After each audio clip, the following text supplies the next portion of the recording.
Friends, मैं angel Sharma स्वागत करती हूँ आपका एंजल वर्ड लाइफ। आज मैं आप सभी को एक कहानी बताऊंगी और उस कहानी में एक बहुत अच्छी शिक्षा भी मिलती है।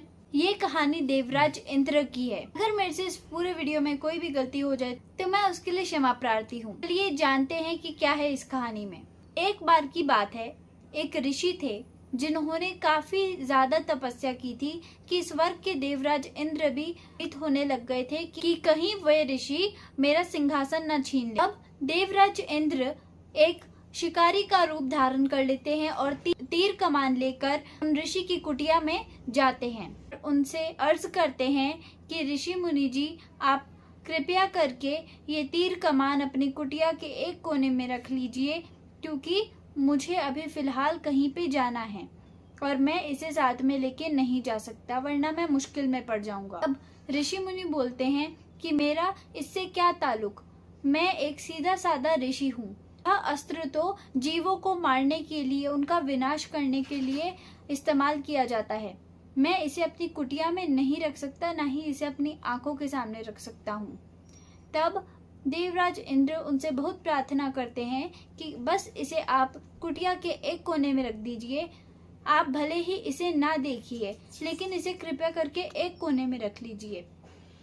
तब उनकी काफी सारी मिन्नतों के बाद वह ऋषि मान जाते हैं। जब वे ऋषि मान जाते हैं तब देवराज इंद्र, जो कि शिकारी के रूप में थे, वे वह तीर कमान रख के उधर से चले जाते हैं। फिर किसको आना था? तब वे ऋषि अपने ध्यान में मग्न हो जाते हैं।